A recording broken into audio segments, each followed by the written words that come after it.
تو اب میں حیدرآباد سے تشریف فرما حضرت یوسف تجمل خنمیری صاحب سے باادب گزارش کرتا ہوں کہ وہ اسلام کی اصل بنیاد اور مہدویت کے عنوان پر خطاب کریں۔ جناب حضرت سید یوسف تجمل خنمیری صاحب تشریف لائیں۔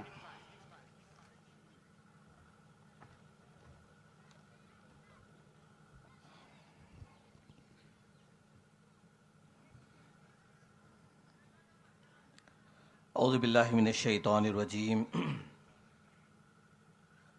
بسم اللہ الرحمن الرحیم، الحمد للہ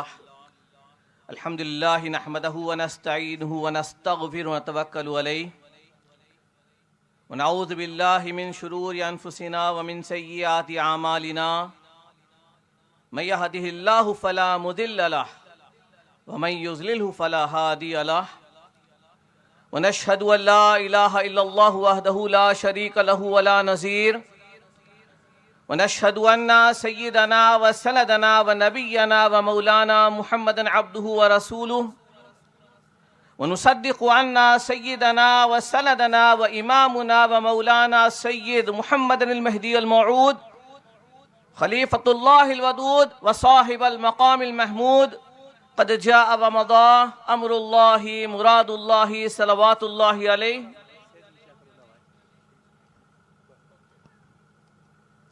اما بعد فقد قال اللہ تبارک وتعالی فی کلامہ القدیم والفرقان العظیم، اعوذ باللہ من الشیطان الرجیم، بسم اللہ الرحمن الرحیم، یا ایہا الذین آمنوا من یرتد منکم عن دینہ فسوف یأتی اللہ بقوم یحبهم ویحبونه اذلة علی المؤمنین اعزة علی الکافرین یجاہدون فی سبیل اللہ ولا یخافون لومۃ لائم ذلک فضل اللہ یؤتیہ من یشاء واللہ واسع علیم۔ صدق اللہ العلی العظیم وصدق رسولہ النبی الکریم وصدق المہدی الموعود علیہ الصلاۃ والتسلیم۔ محترم المقام، مرشدین کرام، فقراء عظام، سامعین کرام، میرے نوجوان دوستوں اور نونہال بچوں، السلام علیکم ورحمۃ اللہ وبرکاتہ۔ سب سے پیشتر آپ تمام کو 600 سالہ میلاد امام الکائنات حضور میراں سید محمد جونپوری مہدی موعود خلیفۃ اللہ مبین کلام اللہ داعی الی اللہ علی بصیرۃ علیہ الصلاۃ والسلام کی مبارکباد پیش کرتا ہوں۔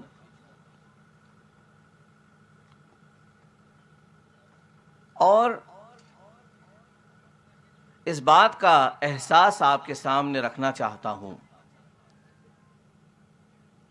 کہ آپ ہم دنیا کے ممتاز ترین لوگوں میں سے ہیں۔ کسی کی عزت کسی وجہ سے ہوتی ہے، کسی کی کسی اور وجہ سے ہوتی ہے، کسی کی کچھ لوگوں میں ہوتی ہے، کسی کی خاص قبیلے میں ہوتی ہے، کسی کی نظر میں ہوتی ہے، مگر آپ قابل مبارکباد ہیں۔ پوچھئے کیوں؟ اس لیے کہ آپ کی عزت اور توقیر اللہ کی نظر میں ہے۔ کوئی میری عزت کر لے کوئی بڑی بات نہیں ہے، کوئی کسی اور کی عزت کر لے کوئی بڑی بات نہیں ہے۔ خدا کی نظر میں اہم ہو جانا، خدا کی نظر میں کوئی مقام مل جانا، یہ اصل کامیابی ہے۔ اور یہ کیا اللہ کا احسان ہے۔ کسی نے کیا خوب کہا ہے کہ خدا نے دیے ہم کو دو سہارے، خدا نے دیے ہم کو دو سہارے، محمد ہمارے ہیں مہدی ہمارے۔ حاضرین محترم، پیشتر مقرر حضرت عطن میاں صاحب قبلہ نے بڑی اچھی اور اہم بات کہی۔ مفت میں ملی ہوئی چیز کی قدر و قیمت نہیں ہوتی ہے، یہ بات اچھی طرح جانتے ہیں سب. محنت مشقت کے بعد اگر کوئی انعام ملتا ہے تو اس کی قدر و قیمت ہوتی ہے, اس کو سینے سے لگا کر رکھا جاتا ہے. میں نے جس آیت قرآنی کی تلاوت کا شرف حاصل کیا, وہ آیت کا پہلے ترجمہ پیش کر دیتا ہوں اور اس کے بعد اس پہ انشاءاللہ گفتگو کرنے کی کوشش کروں گا. ویسے ایک آپ کے سامنے اعتراف کر لیتا ہوں کہ میں کوئی مقرر نہیں ہوں. وہ آگ سلگانے کے لیے چھوٹی لکڑیاں, چھوٹی کاڑیاں ڈالی جاتی ہیں, تو مجھے بھی اصل مقررین سے پہلے بلا لیا گیا ہے تاکہ آگ سلگانے میں آسانی ہو. بعد کے مقررین کو آپ کو سننا ہے, مجھے صرف آپ تھوڑی دیر کے لیے برداشت کر لینا ہے. حاضرین محترم, میلاد کا خاص موقع ہے, بڑا متبرک خاص 600 سالہ جشن میلاد. جس آیت مبارکہ کی تلاوت کا شرف میں نے حاصل کیا ہے, سورہ مائدہ کی 54ویں آیت ہے. اللہ تعالیٰ مخاطب ہو رہا ہے اور کہہ رہا ہے, اے وہ لوگو جو ایمان لائے ہو, اے ایمان والو. اب سوچنے والی بات یہ ہے کہ اللہ جن کو ایمان والا کہہ رہا ہے, میں اپنے آپ کو ایمان والا کہہ لوں, کوئی سند نہیں ہے. میں کہہ رہا ہوں تو کوئی سند نہ ہوئی. میں مانتا ہوں ایک الگ بات ہے, مگر اس کو تصدیق ملنی چاہیے. اللہ قبول کر لے, اللہ کہے کہ یہ میرا مومن ہے, تب بات بنتی ہے. تو ہم تو دعویٰ پیش کر رہے ہیں اور یہ امید اور یہ آس لگائے ہوئے ہیں کہ اللہ ہمارے ایمان کو قبول کر لے گا. مگر یہاں اللہ تعالیٰ جو مخاطب ہو رہا ہے, اللہ ان کا تذکرہ کر رہا ہے جنہوں نے ایمان لایا. حاضرین, اس کے بعد جو بات ہو رہی ہے, یہ آیت 2 کام کر رہی ہے. ایک, دل میں خوف پیدا کر رہی ہے, اور اس کے بعد بڑی تسکین کا کام کر رہی ہے. پہلے خوف یہ پیدا ہو رہا ہے, اللہ ایمان والوں کا تذکرہ کر کے کہتا ہے, میں یرتد منکم عن دینہ, تم میں سے جو کوئی دین سے پھرتا ہو تو تم کیا سمجھتے ہو کہ شجر ایمان سے, ایمان کے جھاڑ سے اگر گر گئے تو جھاڑ کا نقصان کرو گے؟ پتا اگر جھاڑ سے گر جاتا ہے تو کیا جھاڑ کا نقصان ہونے والا ہے؟ کوئی پتا اگر جھاڑ سے گر کر یہ سمجھتا ہے اب میں تو جھاڑ سے الگ ہو گیا, یہ جھاڑ سوکھ جائے گا, تو میرے بھائی ایسا کچھ ہونے والا نہیں ہے. اللہ تو چیلنج دیتا ہے. اب میں نے یہ پریکٹیکل دیکھا ہے اپنی زندگی میں, سوکھی ہوئی ڈالیوں پر اللہ تر و تازہ میوے اگا دیتا ہے. جب دکھتا ہے کہ کچھ نہیں ہوگا, آپ دیکھتے ہو زمین بنجر پڑی نظر آتی ہے, اور اللہ جب رحمت باران برسا دیتا ہے تو وہ سرسبز و شاداب ہو جاتی ہے, کھل کھلاتی لہلہاتی کھیتی بن جاتی ہے. کیا اللہ قادر مطلق نہیں ہے؟ کیا اللہ یہ اختیار نہیں رکھتا ہے؟ مگر ایک بات اس میں اللہ تعالیٰ جو ہے بڑی ہمارے لیے ایک وارننگ ہے. یاد رکھیے آپ, انڈیا کینیا کے میچ کو کوئی دیکھنا نہیں چاہتا, انڈیا زمبابوے کے میچ کو اہمیت نہیں ہوتی ہے, مگر اگر انڈیا پاکستان کا میچ ہو, تو انڈیا اور آسٹریلیا کا میچ ہو جائے تو سب اپنے کام کا چھوڑ کر ٹی وی کا اسکرین دیکھنے بیٹھ جاتے ہیں. کیوں؟ جب ٹکر میں مقابلہ ہوتا ہے تب انعام بھی بڑا ہوتا ہے. ورلڈ کپ صرف ایک ٹیم کو ہرانے سے نہیں ملتا ہے, سب ٹیموں کو ہرا کر جب آپ پینیکل پہ پہنچتے ہیں, آخری فائنل جیت جاتے ہیں, تب جا کر کے آپ کو ورلڈ کپ دیا جاتا ہے. حاضرین محترم, اللہ تعالیٰ نے بھی ایمان کے مقابلے میں کئی دشمن رکھے ہیں.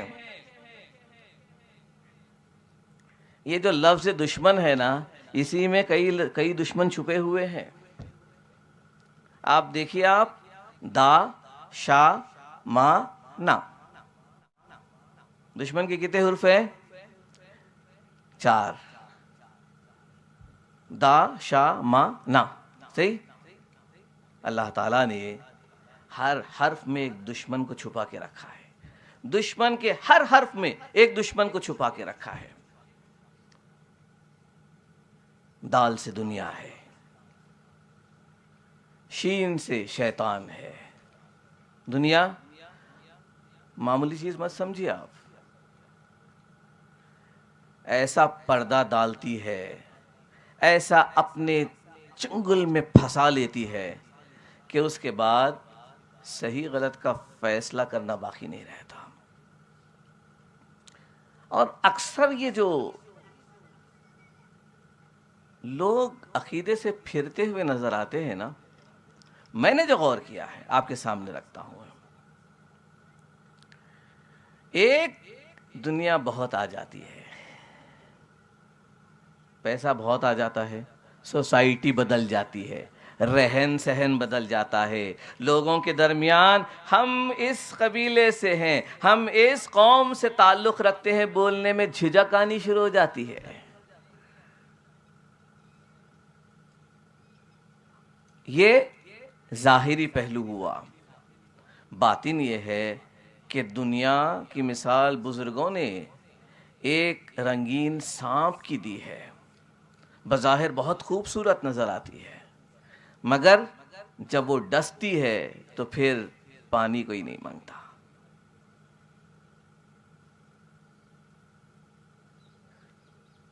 شیطان نے تو اللہ کو چیلنج دیا ہے. معمولی بات نہیں ہے, اللہ کو چیلنج دیا ہے اس نے, مجھے مہلت دے پھر دیکھ میں کیا کرتا ہوں. اللہ نے کہا دیتا ہوں مہلت تجھے. کہا چاروں طرف سے, ایک جانب سے نہیں, دو جانب سے نہیں, ہر جہت سے گھات لگا کر حملہ کروں گا. اللہ نے پوری چھوٹ دے دی. بہانے سے آتا ہے, سینس آف انسیکیورٹی جنریٹ کرتا ہے. کل کیا ہوگا پتہ نہیں. انسان کے دل سے تقوی کو, توکل کو اثر مٹا دیتا ہے, فکر میں لگا دیتا ہے. حالانکہ اللہ نے جن باتوں کی ذمہ داری خود لے لی ہے, ان کو بھی دلوں میں شکوک ایسے پیدا کرتا ہے کہ انسان حلال و حرام کی تمیز بھولنے لگتا ہے. اس کے بعد مخلوق آئی. مخلوق قریب کی بھی ہوتی ہے اور دور کی بھی ہوتی ہے, اور ہر کوئی اپنا اپنا رول ادا کرتی ہے. پیران طریقت کے لیے بھی مخلوق ان کے ایمان کے لیے آزمائش بنتی ہے, تو عوام کے لیے بھی, ایک باپ کے لیے بیٹا بھی. اللہ تو خود قرآن میں کہتا ہے انما اموالکم و اولادکم فتنہ. فتنہ کیا ہے؟ آزمائش ہے. کتنے لوگ ہیں جو اپنی اولاد کے لیے حلال طریقہ چھوڑ کر حرام طریقے کو اختیار کرتے ہیں, صرف اس لیے کہ ان کو آسائش کی زندگی دے سکیں, ان کو دنیا کی جو آسائشیں ہیں, دنیاوی چیزیں ان کو دے سکے, اس کے لیے, اپنی اولاد کے لیے. بلکہ مہدی موعود علیہ السلام تو فرماتے ہیں یہ مخلوق وہ ہے جو بندے خدا کو عرش سے کھینچ کر زمین پر لے آتی ہے. ایک بندے خدا, ایک اللہ کا ولی بڑی محنت کرتا ہے, مشقت کرتا ہے, عزلت اختیار کرتا ہے, لوگوں سے دوری اختیار کرتا ہے, اللہ کے ذکر و فکر میں مشغول ہوتا ہے, عشق میں ڈوب کر خدا کی یاد میں غرق ہو جاتا ہے. اللہ اسے قریب کرتا ہے, اتنی ترقی کرتا ہے کہ عرش خداوندی پر پہنچ جاتا ہے. اور پھر وہ بندے خدا سے اس کے فیض کے حصول کے بہانے مخلوق قریب ہوتی ہے. دیکھیں اب بہانے سے مخلوق بھی آزماتی ہے, ایون پیران طریقت کو آزماتی ہے, قریب ہوتا ہے, اللہ سے اتنا قریب ہوتا ہے کہ عرش خداوندی تک پہنچ جاتا ہے. ایسے میں مخلوق قریب ہوتی ہے. حضرت آپ کے قدوم ہائے مبارک ہمارے گھر میں آ جاتے تو برکت آ جاتی. وہ بندے خدا جو تنہائی میں خدا کا ذاکر، عشق میں ڈوبا ہوا، اللہ کی پناہ میں ہے، اسے کئی بار دھتکارتا ہے، جاؤ بھائی ہمیں اپنے کام میں لگے رہنے دو، تم اپنا کام دیکھو. لیکن چونکہ ان کو اپنا ذاتی مفاد ہوتا ہے، ان کے قدوم ہائے مبارک آئیں گے، وہ آئیں گے ہمارے گھر پدھاریں گے تو ہمارے گھر بھی برکت آ جائے گی. ان کو خدا سے قرب سے ہٹ کر، خدا سے قریب ہونے سے ہٹ کر ان کو برکتیں چاہیے، دنیاوی مفاد چاہیے، نعمتیں چاہیے. تو یہ کیا کرتے ہیں مرشدین کو؟ حضرت پدھاریے نا. اب حضرت منع کرتے ہیں، 2 سے 4 بار منع کرتے ہیں، 10 بار منع کرتے ہیں، یہ پیچھے پڑ جاتا ہے. یہاں تک ہوتا ہے کہ مرشد ایک بار اس کے گھر چلے جاتے ہیں. ایک کے گھر گئے تو اب دوسرا کیا کرے گا؟ حضرت ان کے پاس جاتے ہیں، ہم چھوٹے لوگ ہیں، ہم غریب ہیں، اس لیے ہمارے گھر نہیں آتے ہیں. اچھی بات ہے صاحب، آپ کے بھی گھر آتا ہوں. میں اسلام فرماتے ہیں در بدر ہو کر رہ جاتا ہے. پہلے تنہائی اختیار کرتا تھا، اللہ کے دربار میں پہنچ گیا تھا، عرش خداوندی تک پہنچ ہو گئی تھی. حاضرین محترم، یہ ہر ایک دشمن بہت بڑا ہے، اور پھر آخر میں آتا ہے ان سب کا راجا، ان سب دشمنوں کا راجا، اور وہ اندر بیٹھا ہوا ہے. ایک اچھی بات آپ کے سامنے رکھ دیتا ہوں آج. جتنے معبودان باطلہ کا تصور کیا جاتا ہے، گمان کیا جاتا ہے، جتنی چیزیں اللہ کے سوا پوجی جاتی ہیں، وہ آسمان سے نہیں اتری ہیں. کوئی آسمان سے نہیں اترا. اللہ نے کوئی چیز بطور آزمائش بھی نہیں بھیجی ہے. یاد رکھیے آپ، ایک بھی معبودان باطلہ میں سے ایک بھی اللہ نے نہیں بھیجا ہے. سب یہاں پیدا ہوئے. ایک آرکیٹیکٹ جس طرح پہلے ڈیزائن بناتا ہے، نفس نے بھی معبودان باطلہ کا ڈیزائن بنایا.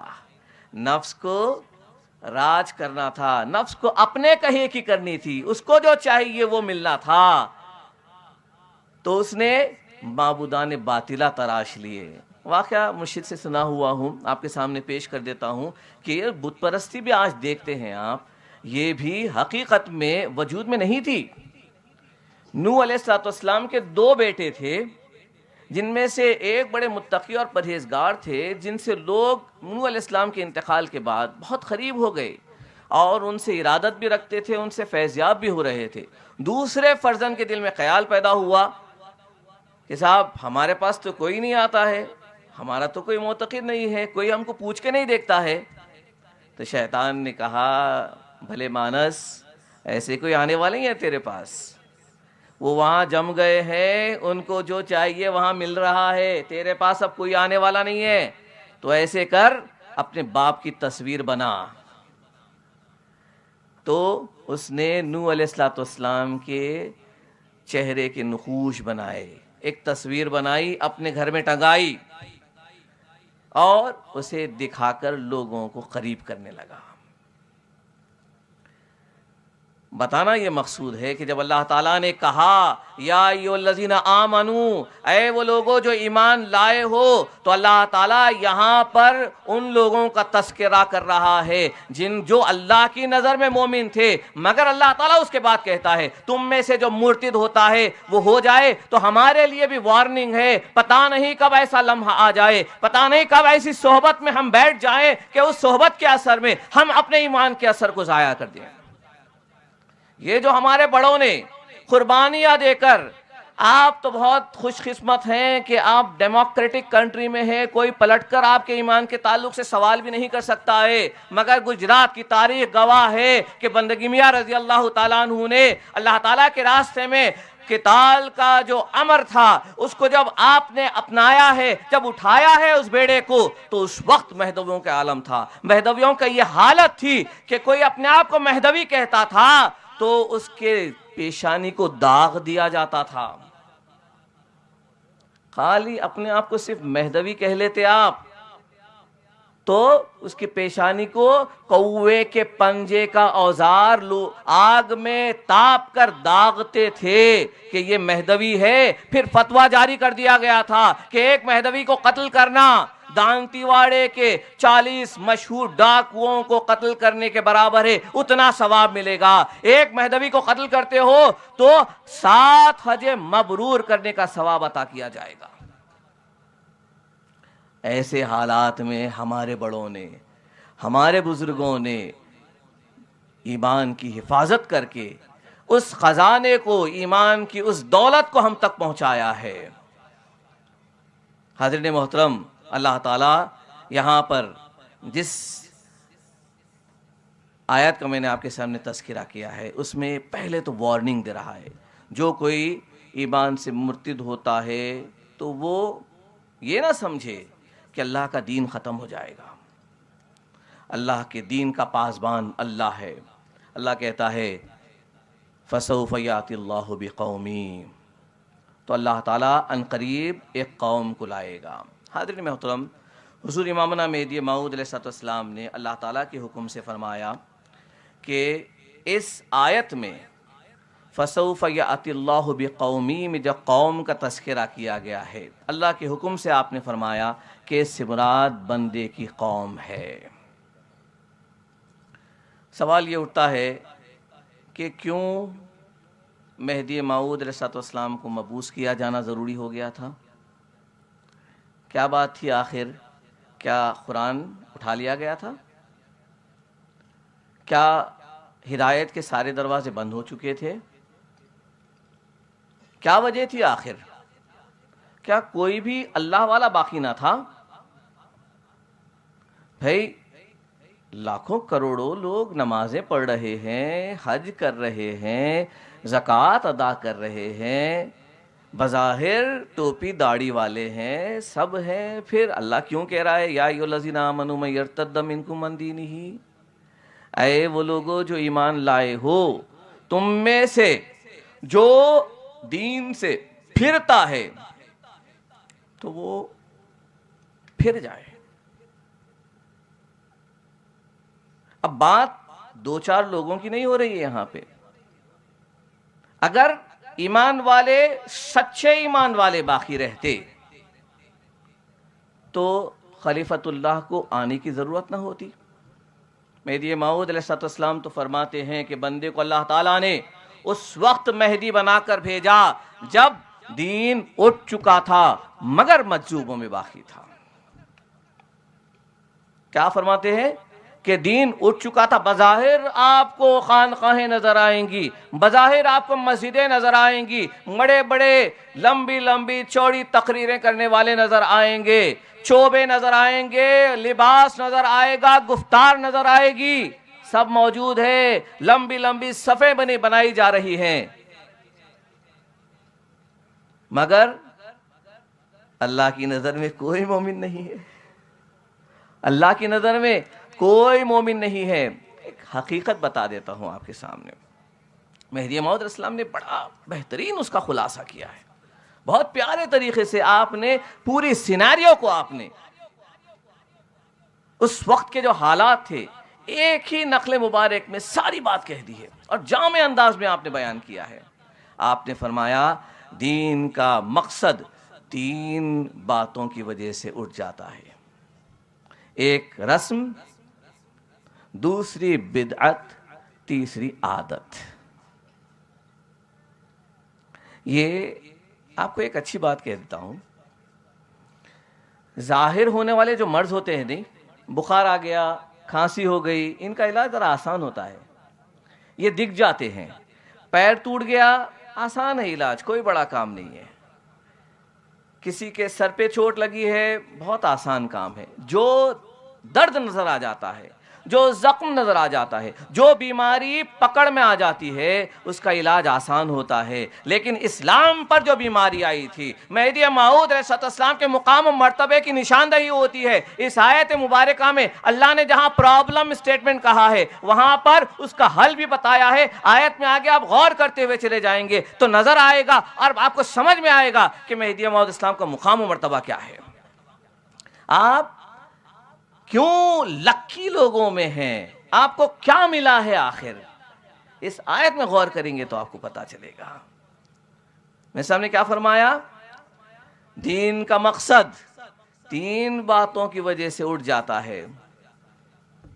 بیماری اگر ظاہر ہو جائے تو بہت آسان ہوتا ہے علاج، مگر جو چھپی ہوئی رہتی ہے، جسے ایکیوٹ کنڈیشن کہتے ہیں یا کینسر جسے کہتے ہیں، پتہ ہی نہیں چلتا صاحب۔ بعض لوگوں کو تو ہچکی کے ساتھ معلوم ہوتا ہے کہ کینسر تھا، تب تک پتہ ہی نہیں چلتا ہے، کیونکہ یہ درد نہیں کرتی ہے، اس کے کوئی سمٹمز نظر نہیں آتے ہیں۔ کب پتہ چلتا ہے؟ بالکل 4th سٹیج میں جا کر کے پتہ چلتا ہے، یا بعض تو یعنی بستر مرگ پر مرتے مرتے ہوئے پتہ، ارے کیسے مر گیا بھائی؟ کینسر ہو گیا تھا، بالکل 4 دن رہ گئے، ختم، چلے گئے۔ باقی بیماریوں کا علاج آسان ہوتا ہے، کیونکہ آپ کو خبر ہوتی ہے کہ یہ بیماری ہے، ڈائیگنوز ہو جاتا ہے تو بیماری کا علاج بھی آسان ہو جاتا ہے۔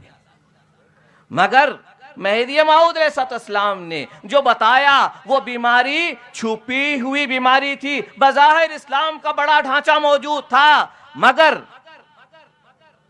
روح نکال دیجئے، کسی بھی شے میں سے روح نکال دیجئے، کیا باقی رہے گا؟ جی کسی بھی رشتے کی بنیاد کیا ہوگی؟ اگر میاں بیوی کے رشتے میں سے محبت نکال دیں تو، باپ بیٹے کے رشتے میں سے محبت نکال دیں تو، پیر مرید کے رشتے میں سے محبت نکال دیں تو، خدا بندے کے رشتے میں سے محبت نکال دیں تو کیا باقی رہے گا؟ فوج بڑی کثیر نظر آ رہی ہے، کسی کا دل ہی نہیں ہے، لمبی چوڑی آپ کو بڑی جماعت نظر آ رہی ہے۔ اور جب دشمن، دیکھیے دشمن بھی میں نے آپ کو بتا دیا ہے، کوئی معمولی دشمن نہیں ہے، میں تفصیل میں نہیں جا رہا ہوں، معمولی دشمن نہیں ہے، ایک دشمن پائے کا دشمن ہے، چاہے وہ دنیا ہو، شیطان ہو، مخلوق ہو، نفس ہو، ہر ایک دشمن پائے کا دشمن ہے۔ یہ دشمن کے مقابلے میں لڑنے کے لیے جو فوج چاہیے تھی، اب وہ فوج میں دل ہی نہیں ہے، لڑنے کے لیے ہمت ہی نہیں ہے، اور سب سے بڑی بات وہ جڑنا ہی نہیں چاہتا ہے۔ میں سامنے کیا کہا؟ دین کا مقصد 3 باتوں سے اٹھ جاتا ہے۔ ایک ایک لفظ پہ غور کیجیے آپ نے فرمایا 3 باتوں سے اٹھتا ہے، ایک رسم ہے، دوسری عادت ہے، تیسری بدعت ہے۔ رسم کیا ہے صاحب؟ ہم اگر سمجھ رہے ہیں کہ جو شادی بیاہ میں رسم کی جاتی ہے، یہ رسم کی طرف بات کی جا رہی ہے تو معافی چاہتا ہوں، وہ بات نہیں ہے۔ یا کوئی چٹانے کی رسم کر لی، فلانا کر لیا، اس کی طرف اشارہ بالکل نہیں ہے۔ مہدی موعود خلیفۃ اللہ ہے، علمت من اللہ بلا واسطۃ جدید اليوم کا مقام رکھتے ہیں، مجھے ہر روز اللہ کی طرف سے تازہ تعلیم دی جاتی ہے، یہ مقام و مرتبہ رکھنے والی ہستی ہے، ان کے پاس سے بات آئی ہے تو کوئی معمولی بات نہیں ہوگی۔ کیوں اٹھ جاتا ہے؟ مقصد دین کا معلوم ہوا کہ ایک رسم ہے۔ رسم کیا ہے؟ اللہ کے لیے بندہ کلمہ پڑھتا ہے۔ اسلام میں داخل ہونے کے لیے کیا کرتے ہیں آپ پہلے گواہی دیتے ہیں، کلمہ پڑھتے ہیں، اللہ کی توحید کا، رسول صلی اللہ علیہ وسلم کی رسالت کا کلمہ پڑھتے ہیں۔ مہدی موعود اسلام کا احسان ہے صاحب، احسان عظیم ہے۔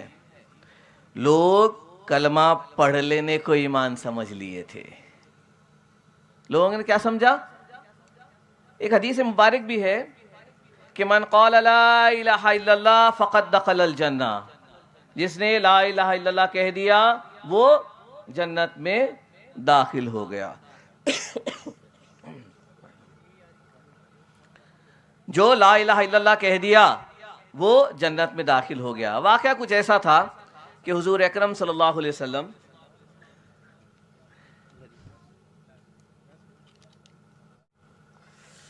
واقعہ کچھ ایسا ہے کہ حضور اکرم صلی اللہ علیہ وسلم ایک مرتبہ چند صحابہ کے ساتھ بیٹھے ہوئے تھے، پھر رفع حاجت کے لیے آپ اٹھ کر دور مقام پہ گئے، کچھ تھوڑی دوری پہ گئے، تاخیر ہو گئی اور آپ واپس نہیں آئے۔ صحابہ تو عاشقان رسول تھے، جیسے چراغ سے پتنگے لپٹے ہوئے رہتے ہیں، یہ صحابہ کا یہ عالم تھا کہ رسول اللہ کو دیکھ کے جیتے تھے۔ رسول اللہ نظر سے اوجھل ہو گئے تو بے چین ہو جاتے تھے، کچھ تاخیر ہو گئی، آئے نہیں، تو سب ڈھونڈنے کے لیے نکلے، الگ الگ ڈائریکشنز میں گئے۔ اتنے میں حضرت ابو ہریرہ رضی اللہ تعالیٰ عنہ کو آپ نزدیک کے باغ میں بیٹھے ہوئے ملے۔ ایک الگ کیفیت تھی، عطائی کیفیت تھی۔ رسول اللہ نے فرمایا من قال لا الہ الا اللہ فقد دخل الجنہ۔ حضرت ابو ہریرہ رضی اللہ تعالیٰ عنہ سنے، خوش ہوئے اور واپس ہونے لگے۔ راستے میں حضرت عمر رضی اللہ تعالیٰ عنہ سے ملاقات ہو گئی۔ حضرت عمر رضی اللہ تعالیٰ عنہ کو دیکھا، اب یہ صحابہ آپس میں سگے بھائیوں سے زیادہ محبت کرنے والے۔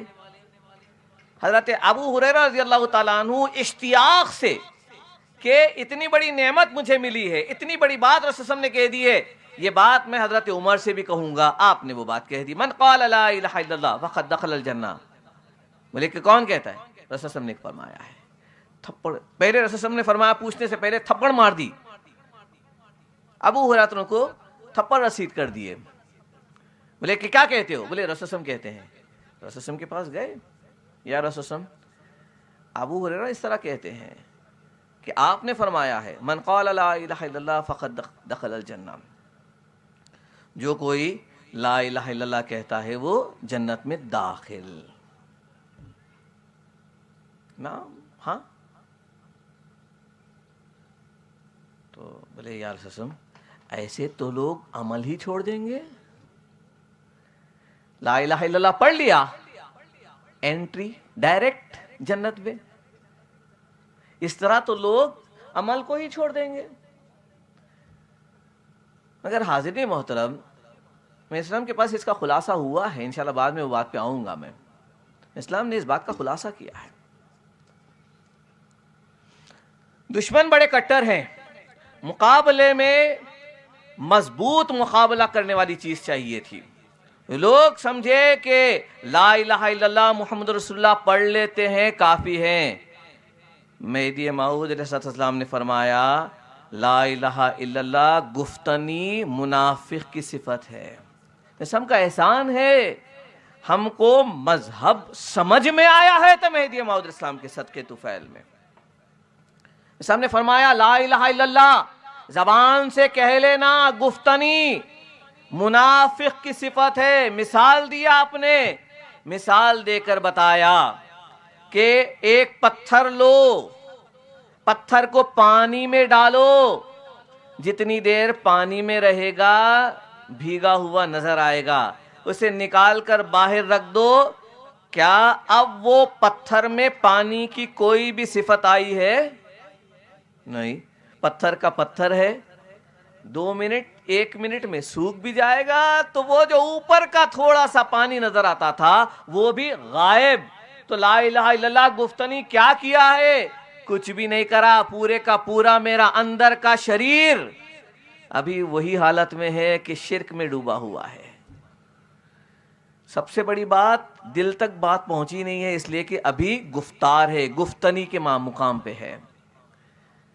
اسلام نے کہا کہ لا الہ الا اللہ گفتنی منافق کی صفت ہے کہ دل کچھ اور زبان کچھ اور ہے۔ آپ نے کہا کہ لا الہ الا اللہ کو ترقی کرنا چاہیے، پھر کیا ہونا چاہیے؟ لا الہ الا اللہ دیدنی کے مقام پہ آنا چاہیے۔ لا الہ الا اللہ دیدنی کیا ہوتا ہے صاحب؟ بندگی میاں رضی اللہ تعالیٰ عنہ جب کھامبیل کے مقام پر تھے، جنگ بدر ولایت، میدان میں دونوں فوجیں آ چکی ہیں۔ ادھر فقراء حزب اللہ ہیں، 60 فقراء کی جماعت کو لے کر بندگی میاں رضی اللہ تعالیٰ عنہ اللہ کے لیے، نام مہدی کے لیے ٹھہرے ہوئے ہیں۔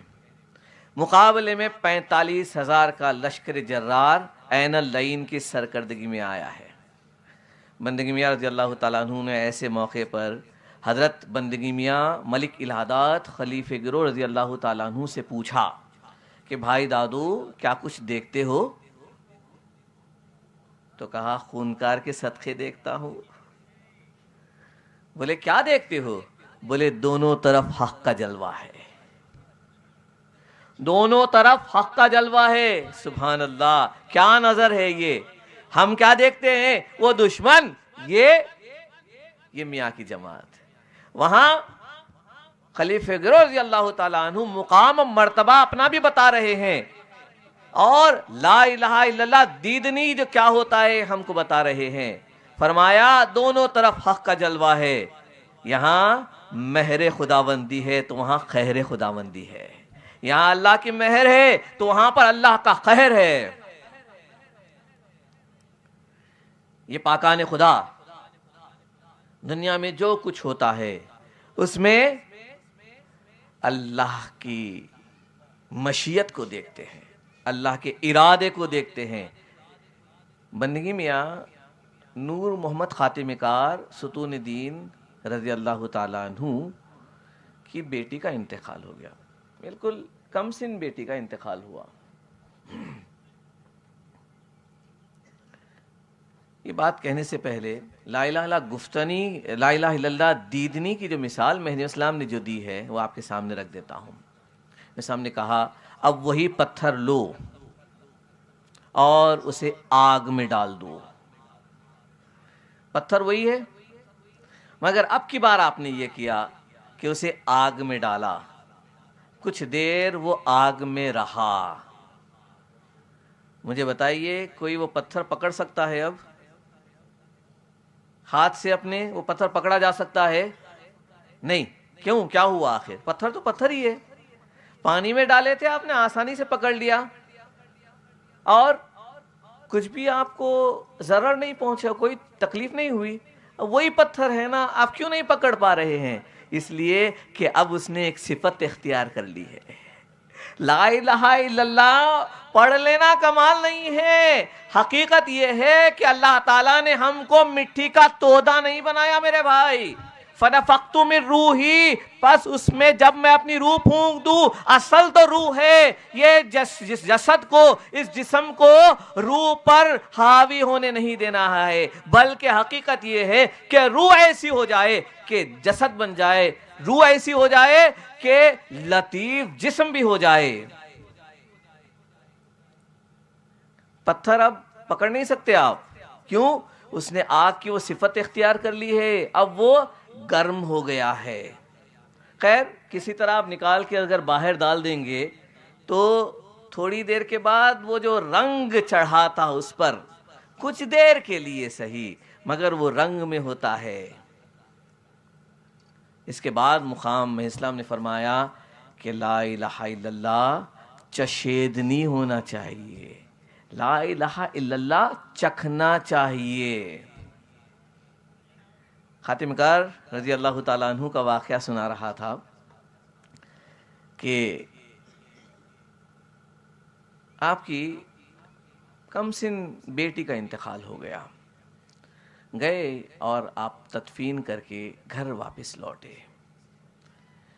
آپ کی بیوی کا یہ طریقہ کار تھا کہ خونکار جب بھی گھر آتے تو آپ کے لیے پان کا بیڑا تیار رکھتے تھے، یہ بیوی کا طریقہ تھا۔ جب حضرت اس روز بچی کی تدفین کر کے گھر آئے ہیں تو بیوی پر اس سانحے کا اثر تھا، بیوی پان کا بیڑا نہیں دیے، تو خاتم کار رحمۃ اللہ علیہ نے فرمایا کہ بیوی کیا بچی کے انتقال کے ملال میں آج ہم کو بیڑا نہیں دے رہے ہیں؟ پھر فرمایا کہ جس کی امانت تھی اسے لے لیا، اس نے لے لیا، لاؤ ہمارا بیڑا ہم کو دو۔ یہ پاکان خدا ہر بات میں جو تکلیف بھی پہنچتی تھی تو اسباب کی طرف نظر نہیں جاتی تھی بلکہ مسبب الاسباب کی طرف نظر جاتی تھی. دیکھتے یہ تھے کہ خدا کی مشیت کے بغیر, خدا کے ارادے کے بغیر کس کی مجال ہے کہ وہ انتقال کر جاتی, کہ اس کی جان کھینچ لیتی. چشیدنی کی مثال بھی میں اسلام نے دی ہے. آپ نے بتایا کہ لوہے کا ایک ٹکڑا لو اور اسے آگ میں تپاؤ. جب وہ لوہا آگ میں گرم ہو جاتا ہے تو اب بمشکل فرق معلوم ہوتا ہے. رنگ بھی بدل دیا, صفت بھی بدل گئی, ظاہر و باطن دونوں اس کے بدل گئے ہیں. اب وہ آگ کی طرح نظر آتا ہے, آگ کی طرح کام کرتا ہے. لوہا لوہا نہیں رہا, اب لوہا بھی آگ بن گیا ہے. چشیدنی کے مقام پر آ جاتے ہیں تو یہ جو بشریت ہے وہ ختم ہونے لگتی ہے, ایک مقام پہ پہنچ جاتے ہیں, ملکوتیت سے بھی اونچے اڑنے لگتے ہیں. پھر میں اسلام نے فرمایا, میری گفتگو تھوڑا اگر دقیق ہو رہی ہے تو میں مختصر کرتا ہوں اس کو, طویل ہو رہی ہے تو آخر میں اسلام نے فرمایا کہ لا الہ الا اللہ شدنی ہونا چاہیے. حضرت محترم یاد رکھیے, مہدی موعود علیہ السلام کا صدقہ ہے. ہم انسان جانوروں کی طرح کھا پی کر ختم ہونے کے لیے پیدا نہیں کیے گئے ہیں.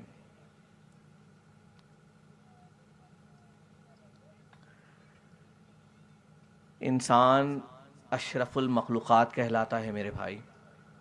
کس کے مقابلے میں یاد رکھیے آپ, اللہ کی مخلوق میں فرشتے بھی ہیں, نور سے بنے ہیں, نور سے نظر بھی نہیں آتے, اور خصوصیت یہ بھی ان کی ہے کہ اطاعت اور فرما برداری میں کبھی فرق نہیں آتا. اللہ کو کیا ضرورت تھی کہ ہم کو پیدا کرتا, اتنے فرشتے اس کے. اچھا, کیا میری عبادت سے خدا کا مقام بڑھ رہا ہے؟ نہیں صاحب, کون خدا کا مقام بڑھا سکتا ہے؟ کیا میری عبادت کی اللہ کو ضرورت ہے؟ نہیں صاحب, بے نیاز ہے. اللہ الصمد, ہر چیز سے بے نیاز ہے. میں عبادت کروں کہ نہ کروں اس کو کیا فرق پڑنے والا ہے؟ پھر آخر کیا بات ہے؟ کچھ تو بات ہونی چاہیے. میں بیکار کوئی کام نہیں کرتا, کوئی عقل مند آدمی بیکار کے کوئی کام نہیں کرتا ہے, نعوذ باللہ من ذالک. کیا اللہ کوئی بیکار کام کرے گا؟ اتنی ساری مخلوق موجود اس کی, اور اطاعت و فرما برداری میں ایک لمحے کے لیے بھی نافرمانی نہیں کرنے والے. پھر ہم کو کیوں پیدا کر لیا؟ کوئی تو مقصد ہوگا. اگر ہم یہی نہ پہچانے تو پھر ہمارے آنے کا مقصد کیا؟ جانور بھی کھائے پیے مر گئے, ہم بھی کھائے پیے مر گئے. اگر میں میرے مقصد زیست کو, میری زندگی کے مقصد کو ہی نہ سمجھا, اور یاد رکھیے میں اسلام کے پاس نہ آئے تو ملنے والا نہیں ہے مقصد. نماز کو تو سب بلا لیتے ہیں صاحب, اطاعت کوئی کام کی نہیں ہے. پڑھ لو نمازیں جتنی پڑھنی ہے, کر لو جتنے حج کرنے ہیں. درد دل کے واسطے پیدا کیا انسان کو, ورنہ طاعت کے لیے کچھ کم نہ تھے کرو بیان. یہ بادشاہ کو پورے کا پورا میں غیر اللہ میں ملوث رکھ کے اللہ کے پاس اللہ اکبر. ارے میرے بھائی, اللہ اکبر کہاں ہے؟ بولو مجھے آپ. ہے اللہ اکبر ہے؟ نہیں جی, میں تو بہت پریکٹیکل بات کرتا ہوں صاحب. کسی کے 5,000 روپے گم ہو گئے نا, 5,000 روپے, چلو 5,000 بڑی بات ہو گئی. 500 روپے کی نوٹ راستہ چلتے چلتے کہیں گر گئی نا, پریکٹیکل بات کہہ رہا ہوں میں آپ کو. ایک ہفتے تک وہ راستے میں آتے جاتے نظر ڈھونڈتی رہتی ہے کہ 500 کی نوٹ میری کہیں پڑی ہوئی مل جائے گی. یہ ہم پیدا کس لیے کیا معلوم ہی نہیں ہے کہ 500 کی نوٹ. بات پریکٹیکل کہہ رہا ہوں, صحیح بتاؤ مجھے. آپ جا رہے تھے گھر سے نکلے، ماں نے کہا کہ سودا لاؤ، گھر سے نکلے، دکان جاتے جاتے 500 کی نوٹ کہیں گر گئی. اب 4 دن 5 دن 1 ہفتے تک جب تک وہ دکان کو جاتے آتے رہتے ہیں، نظر دیکھتی رہتی ہے، پتہ نہیں یہاں مل جائے، پتہ نہیں وہاں مل جائے. ہے پریکٹیکل بات ہے کہ غلط ہے؟ حالانکہ ہوں گے لاکھوں کروڑوں گھر میں، وہ 500 کی فکر ختم نہیں ہوتی ہے. اسلام نے کیا کیا؟ اسلام نے انسان کو، ارے مسلمان کو بتایا کہ بیٹا یہ جو تم گر رہے ہو نا، یہ پستی میں جو جا رہے ہو نا، یہ تمہارا مقام نہیں ہے. ایک واقعہ یاد آ گیا ہے، پریکٹیکل بات ہو رہی ہے. ایک ولی اللہ کی بڑی شہرت سنی تھی. ایک صاحب نے بہت شہرت سنی کہ بڑے متقی پرہیزگار اللہ والے ہیں، اور دل میں خیال پیدا ہوا، مگر مقام سے بہت دور رہتے تھے. طویل سفر کر کے طے کر کے وہاں پہنچے ان ولی اللہ کے پاس، اور اپنے ارادے کو ظاہر کیا کہ حضور، بندہ آپ سے مرید ہونے کے لیے آیا ہے، بہت دور سے آیا ہوں اور آپ کا بڑا عقیدت مند ہوں، بندے کو آپ مرید کیجئے. تو ان ولی اللہ نے کہا کہ دیکھو، میں مرید کرنے سے پہلے ایک بات سنا دوں. میری یہ شرط ہے کہ تم خدا کو کم از کم اپنے برابر سمجھو گے تو میں تم کو مرید کرتا ہوں. وہ صاحب بڑے پریشان ہو گئے، بولے یہ تو بڑی شہرت سنی تھی، یہاں آیا تو بڑی عجیب بات کہہ رہے ہیں. اللہ پوری کائنات کا پیدا کرنے والا، جس زمین پہ ہم زندہ ہیں وہ زمین ایک کنکر کے برابر ہے نون یونیورس میں. ایک ریتی کا کنکر، ایک بڑے ریگستان میں ایک ریتی کا کنکر جو مقام رکھتا ہے، یہ زمین جس پہ ہم آج چل پھر رہے ہیں، وہ زمین ایک ریتی کا کنکر ہے نون یونیورس میں. اس یونیورس کو پیدا کرنے والا اللہ. ہم زمین پر کنکر کا بھی مقام نہیں رکھتے. وہ اللہ اللہ اکبر ہے. یہ پیر کہہ رہے ہیں کہ کم از کم اپنے برابر سمجھو. بھائی یہ تو مجھے بات ہضم نہیں ہو رہی ہے. اب ذہن کام کرنا بند کر دیا ان صاحب کا، ارادہ ترک کر دیے مرید ہونے کا، مگر مسافر تھے. تو ان ولی اللہ نے اپنے مریدوں سے کہا کہ مسافر ہیں، ان کی خدمت کرو. تو ان کے پاس کچھ کھانے کے لیے بھیجا گیا. مگر وہ تعجب میں پڑ گئے کہ کھانے میں کچھ تازہ مرغن غذائیں تھیں اور کچھ روٹیاں تھیں جو ہفتہ بھر پرانی سوکھی لکڑی کے جیسی تھی.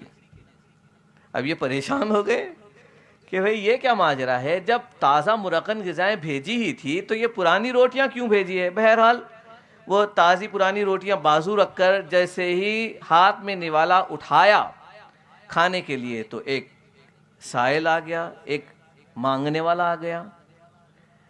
تو دل میں خیال پیدا ہوا کہ اسے سوکھی روٹی دے دیتا ہوں. میں کیا کروں گا، یہ تو تازہ غذا رکھی ہوئی ہے، میں یہ کھا لیتا ہوں. تو اٹھا کر سوکھی روٹی سائل کو دے دی. اس نے ہاتھ پکڑ لیا، کہا خدا کو سوکھی روٹی دیتا ہے، خود تازہ غذا کھاتا ہے، خدا کو کم سمجھتا ہے. خدا کا حق کیا دیا؟ سوکھی روٹی. اور خود کیا کھا رہا ہے؟ مرغن غذائیں. تو ہم خدا کو اپنے برابر بھی نہیں سمجھتے. مہدی موعود علیہ السلام کا احسان ہے، یہ جو دنیا چھائی ہوئی تھی پوری طرح ہم کو ہمارے مقصد اصلی سے ہٹا چکی تھی. سب نے کہا کہاں پڑے ہوئے ہو؟ اجی دنیا تمہارے لیے ہے، تم دنیا کے لیے نہیں ہو. اشرف المخلوقات ارذل، اجی دنیا تو دنیا ہے، تم تو جنت کے لیے بھی نہیں ہو. تمہارے لیے جنت ہے، جنت تمہاری طالب ہونا چاہیے. تم جنت کے طالب کیوں بن رہے ہو؟ فرمایا مرد بنو. مرد کون ہے؟ بولا مقنس ہجڑا وہ ہے جو دنیا کا طالب ہے. مؤنث عورتوں کی صفت رکھنے والا وہ ہے جو آخرت کا جنت کا طالب ہوتا ہے. مرد وہ ہے جو مولا کا طالب ہوتا ہے.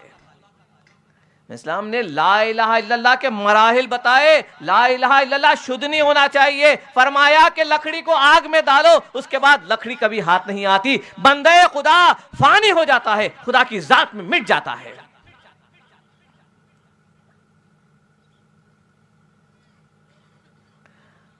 توحید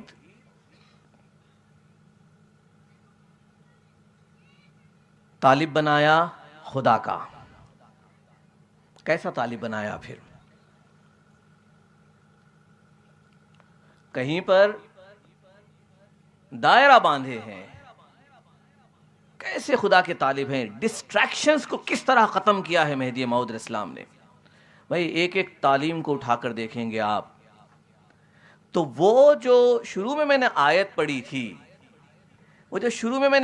پڑھی تھی, مَن یرتد مِنکم عن دینہ, یہ جو رسمن عبادت کی جا رہی ہے, کسٹمری, کہ بھئی ایک رسم ہے ادا کر دی جائے, دل تو کہیں اور ہے. اور یہ مت سمجھیے کہ آپ آسانی سے دل مائل ہوتا ہے خدا کی طرف. اللہ نے جو دشمن رکھے ہیں بڑے خطرناک ہیں. ایک ایک چیز اپنی طرف کھینچتی ہے. چمچماتی گاڑی کیوں نہ ہو, لہلہاتی فصلیں کیوں نہ ہوں, اور بڑے اونچے محل جیسے گھر کیوں نہ ہو, ہر ایک شے اپنی طرف راغب کرتی ہے. عبادت اللہ کو منظور ہے, اللہ قبول کرتا ہے, مگر یہ جو تاج ہے, دل ہے, اسے حاضر ہونا چاہیے. اسی لیے مہدی موعود علیہ السلام نے کہا یہ رسمن جو کی جا رہی عبادت, اس سے کوئی فائدہ ہونے والا نہیں. بڑے آگے قدم کہ رسمن نہیں, عادتن. بھئی مجھے روز نماز پڑھنے کی عادت ہے تو پڑھ لیتا ہوں, مگر محبت کا عنصر ابھی بھی پیدا نہیں ہوا. عادت پڑ گئی ہے نماز کی. ہاں بھائی مجھے روز 5 بجے اٹھنے کی عادت ہے تو اٹھ جاتا ہوں. بھائی کون سا کمال کر لیا, کیا احسان کر لیا اللہ پہ, کیا ہو گیا آخر؟ اللہ کو راضی کرنے والی ایسی کون سی بات ہو گئی اس میں؟ عادت پڑی تھی 5 بجے اٹھنے کی تو اٹھ گیا میں بھی, دوسرے بھی اٹھتے ہیں.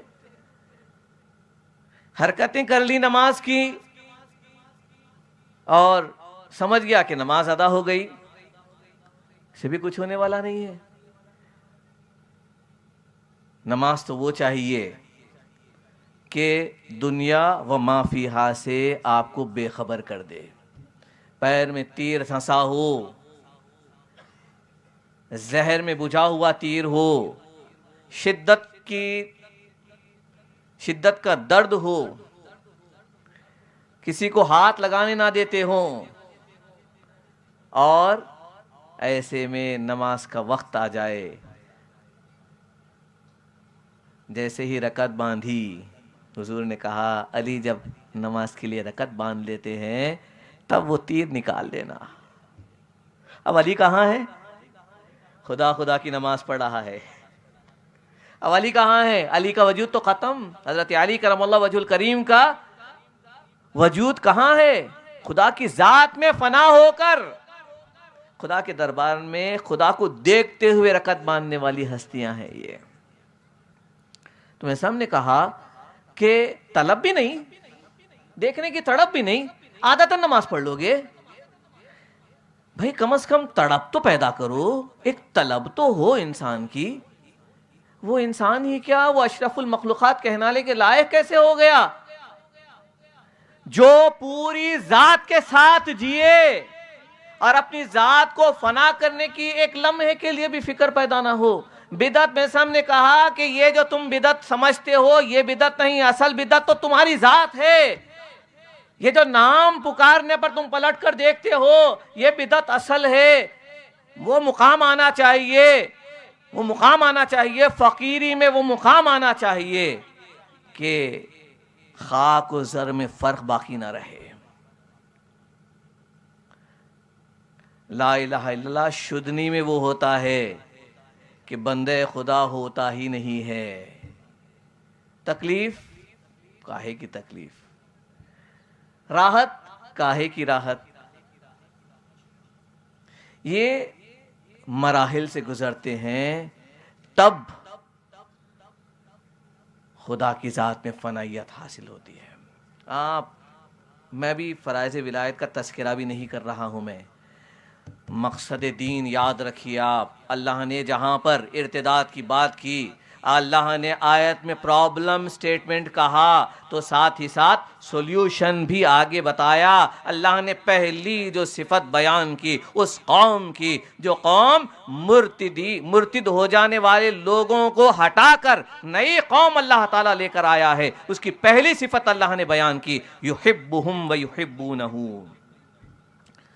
بات یہی تھی, they were words without spirit. قرآن موجود تھا, قرآن نہیں گیا تھا کہیں بھی, مگر قرآن کی روح سے کوئی منسلک نہیں تھا.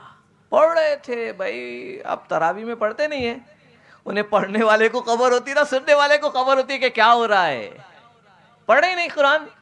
تراویح بھائی بعض تو جو ہے نا ایک شبینہ بھی کر لیتے ہیں, ایک ہی رات میں پورے کا پورا قرآن پڑھ دیا, اس کو معلوم ہی نہیں کہ کیا پڑھا کیا نہیں پڑھا. قرآن اللہ کا کلام کھلونا بنا لیا ہے. میں کسی پہ خاص جماعت پہ اعتراض نہیں کر رہا ہوں, مسئلہ یہ ہے کہ قرآن اللہ کا کلام ہے بھائی, اس کا ایک مقام ہے, ایک مرتبہ ہے. اور آپ کو بتاؤں میں, اولیاء اللہ نے قرآن پڑھا تو کیسے پڑھا؟ ایک آیت پڑھتے تھے تو ہفتوں روتے تھے. ایک آیت پڑھتے تھے, اس میں غور و فکر کرتے, ہفتوں روتے تھے.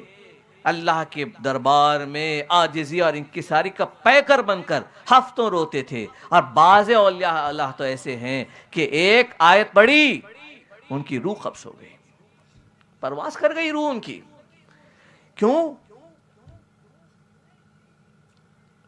بات یہ ہے,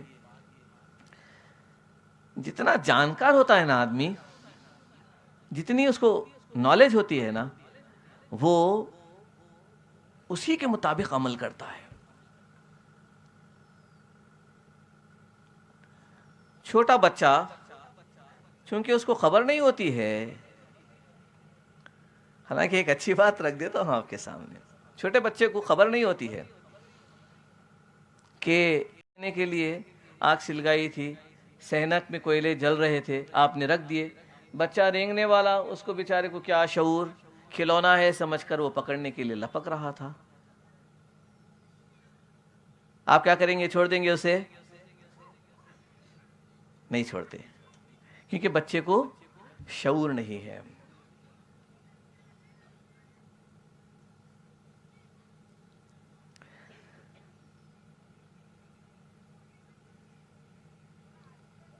بچوں میں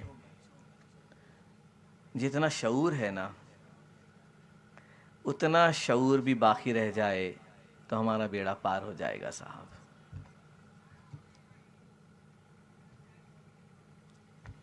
بچوں میں جتنا شعور ہوتا ہے, اتنا شعور بھی آ جائے تو میرا ماننا یہ ہے کہ ہمارا بیڑا پار ہو جائے گا. میرا عنوان بڑا طویل ہو رہا ہے, اس لیے ایک دو چار آخری باتیں رکھے. میں کافی باتیں ہیں, مگر آپ سے ادباً ہاتھ جوڑ کے ونتی کرتا ہوں, بچوں اتنا شعور جانے مت دیجیے. بچوں اتنا, عنوان بڑا طویل ہے, میں اس کو کور نہیں کر سکتا, مگر ایک دو باتیں آخری رکھ کے آپ کے اپنی جگہ لے لوں گا. 2-3 سال کے بچے گھر کے سامنے کھیلتے رہتے ہیں. آپ دیکھتے نا, بچے گھروں کے سامنے کھیلتے نظر آتے ہیں. اتنے میں اگر کوئی شخص آئے, چلو بیٹا چاکلیٹ دلاتا ہوں, تو بچہ کیا کرتا ہے؟ کیا کرتا ہے صاحب؟ نہیں صاحب, وہ 2.5 سال کے بچے میں اتنی سمجھ ہوتی ہے، اتنا شعور ہوتا ہے، چہرہ دیکھتا ہے اٹھا کر، چاچا ہے کہ ماما ہے، ہاتھ نہیں پکڑتا۔ ریئر کیسز میں ہو سکتا ہے بچے غفلت میں ہاتھ پکڑ لیں، ورنہ شعور کے ساتھ بچہ ہاتھ نہیں پکڑتا۔ 2.5 سال کے بچے میں اتنا شعور ہوتا ہے، اتنی سمجھ ہوتی ہے، اس کو معلوم ہے کہ اپنا ہو تو ہاتھ تھامنا ہے، غیر کے ہاتھ تھامے نہیں جاتے، غیر کے ہاتھ تھامے نہیں جاتے۔ میرا آپ سے پوچھنا یہ ہے کہ بچپن کا شعور 55 میں کہاں چلا جاتا ہے کہ اے رے غیر نتھو خیروں کے ہاتھ پکڑ کر کہیں بھی چلے جا رہے ہو۔ بچپن کا شعور 2.5 سال کا 55 میں باقی نہ رہے تو تم اشرف المخلوقات کیسے کہلا سکتے ہو؟ مذہب سیکھنے کے لیے کوشش کرنی پڑتی ہے۔ قابل مبارکباد ہے مرشدین کرام اور یہاں کے منتظمین کہ آپ کو ایسا گولڈن آور دیے ہیں، یہ بہترین موقع دیے ہیں کہ جہاں آپ اپنے دین کو سمجھنے کی کوشش کر سکیں۔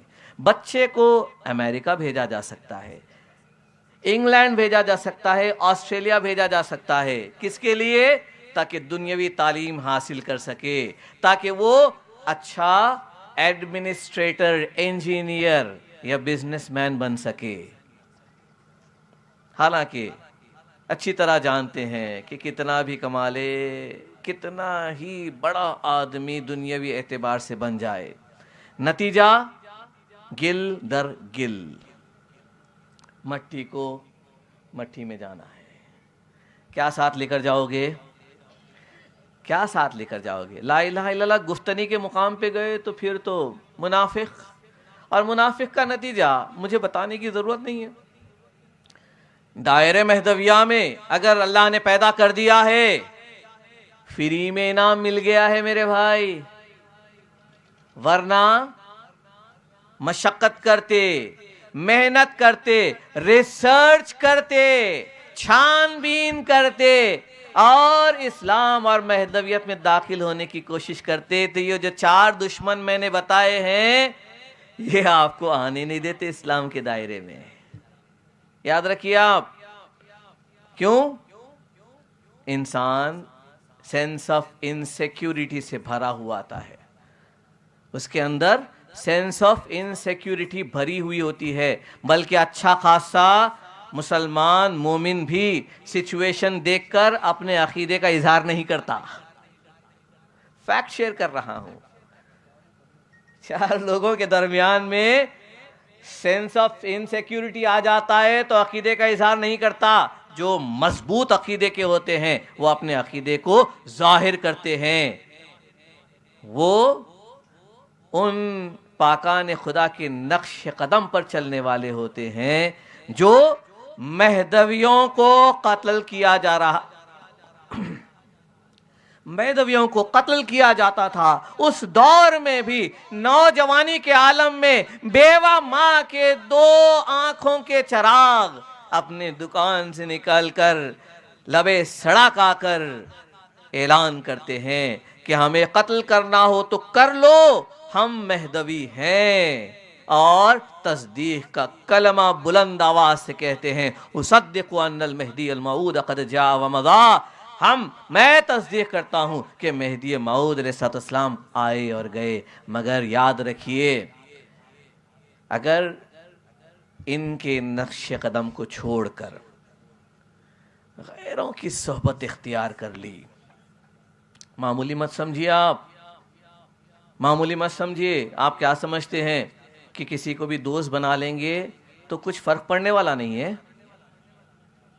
یاد رکھیے آپ، حضور اکرم صلی اللہ علیہ وسلم نے ایک ہی جملے میں پورے کا پورا جسٹ آپ کے جو معاشرتی معاملات ہیں، یہ جو دوستی کی جاتی ہے، ایک ہی حدیث مبارک میں ایک ہی جملے میں ساری بات کہہ دی ہے۔ فرمایا دیکھو تم کس کو دوست بناتے ہو، اس لیے کہ آدمی اپنے دوست کے مذہب پہ ہوتا ہے۔ ہم سمجھتے ہیں اس کا مذہب اس کے لیے، ہمارا مذہب ہمارے لیے، مگر ایسا نہیں ہوتا ہے۔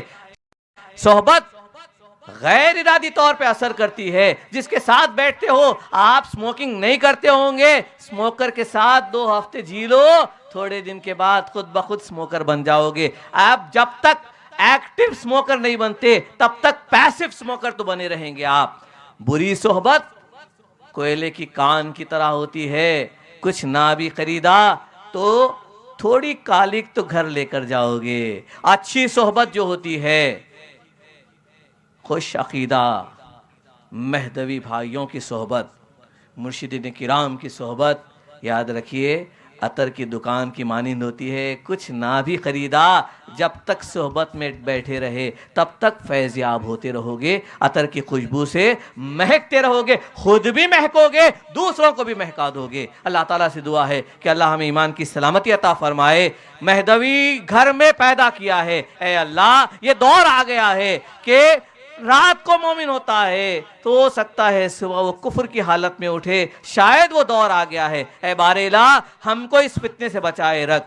تجھ سے دعا ہے بطفیل خاتمین و سیدین علیہم السلام, ایمان کی سلامتی عطا فرما, خاتمہ بالخیر کر, حشر کی رسوائی سے بچا لے. یہاں رسوائی ہو جائے کسی کے سامنے تو ہو جائے, تیری نظر کے سامنے حشر میں ہم کو رسوائی سے بچا لے. آمین ثم آمین بجاہ سید المرسلین و امام الاولیاء الکاملین.